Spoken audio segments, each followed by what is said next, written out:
Ivan's point of view. Sunog! Sunog! Pagtili ni Nanay Jane. Napabalikwas ako patayo at dali-daling lumabas sa kwarto ko sa narinig na may sunog daw. Anong sunog? Saan? Tanong ko at palinga-linga sa paligid kung saan banda ang sunog.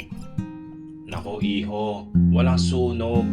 Kung di pa ako sumigaw na sunog hindi ka pa magigising eh.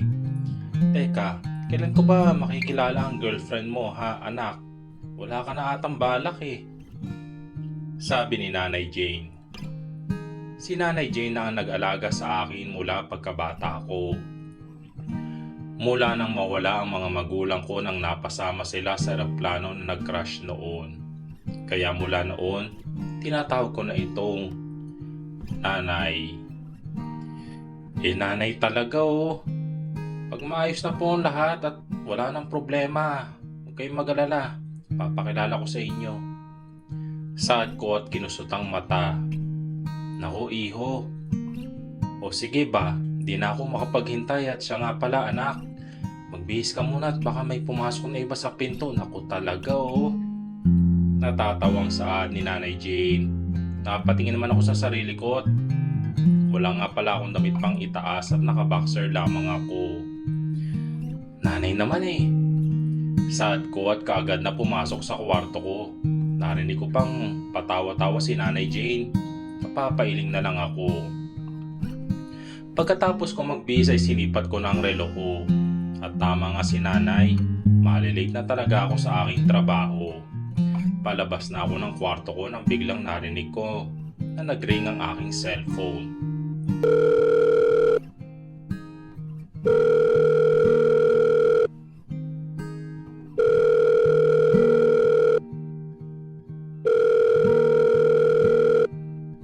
Ay naku, yung cellphone ko. Saad ko at binalikan ang aking cellphone na nagri-ring. Munti ko nang makakalimutan talaga ito. Hello? Nagtataka kong tanong habang palabas na ng kwarto ko. Ay sir, ako po ito si Nurse Amy. Yung babae po pala bumalik na po dito sa ospital natin. Saad ni Nurse Amy. Sino ba tinutukoy mong babae? Sa tanong ko ay parang bumilis na ang kabog ng aking dibdib. Hindi ko alam kung anong rason kung bakit. Yung babae po na naturukan ko ng gatas nyo? Sabi ni Nurse Amy. O sige, papunta na ako. Sige po Doc Ivan. Saad nito. Kaya tinapos ko na ang tawag at dumiretso sa kusina. Nandoon si Nanay Jane at nagluluto. Napalingon naman ito sa akin. O anak, nandyan ka na pala oh. Tara, kain na tayo. Sabi ni Nanay Jane. Naku Nay, pasensya na po. Doon na lang po ako sa ospital kakain. Hindi, dito ka na kumain. Sayang naman ang mga niluto ko oh. Ang mas mabuti po Nay. Babaunin ko na lang po yan sa ospital. Doon ko na lang po kakainin. Sabi ko at nagmamadali. Bumiti naman ito sa akin at sinimulan ng ibalot ang mga pagkain. O anak ito, kainin mo yan doon ha. Opo Nay. Sabi ko tinabot ko ang binigay nito. Sige po, alis na ako. Saad ko at lumabas na ng bahay. Susi ko lang ang dala ko at ang pagkain na nasa supot. Nang makasakay na ako sa kotse ko ay biglang sumigaw si Nanay. Anak, mag-iingat ka. Sigaw nito at tumangulang ako bilang sagot. Mabilis ko nang pinaandar ang kotse ko, parang kaya ko nang paliparin sa pagmamadali ko. Hindi na ako makapaghintay na makilala ang babaeng yun. Karina's point of view. Ano pa yung ginagawa ng nurse na yun? At parang may tinatawagan siya, Beshi. Sabi ni Hector. Tinapik ko ito, tinuro ang upuan. Kanina pa ito hindi mapakali sa kinauupuan. Narito kami ngayon sa ospital at para magpa-check up, nagpasama ako dito kay bakla.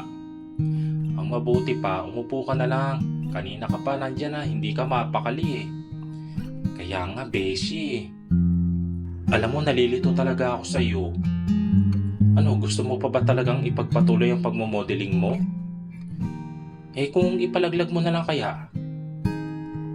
Sa sinabi nito parang tumaas ang dugo ko sa aking ulo. Ano mo ba yung sinasabi mo na yan, ha? Buhay din to, no? Nababaliw ko na ba? Natahimik naman si Hector sa narinig at tumango na lang bilang pagsang-ayon. Ma'am, maya-maya po darating na si Doc yung magche-check sa inyo.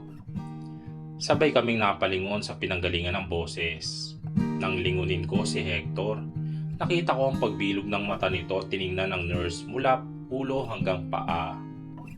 Tinapay ko ito at kinurot sa gilid. Hoy, ano ka ba? Natatawa kung saan dito. Singhal ni bakla. Nilingon ko si Nurse Ami at nginitian ko ito. Sige nurse, maghihintay na lang kami. Ano, medyo matagal pa ba siya? Maya-maya po, nandito na siya. Sagot ng nurse. Itigil mo na yung kakasmid mo dyan, Hector, ha? Saad ko, tinapunan ulit ito ng tingin. Ma'am, sorry po talaga kasi akala ko po kayo si ano. Okay lang po yun. Nangyari na, wala na tayong magagawa. Hindi ko naman kaya na mawala to, no? Siyempre may konsensya din naman ako.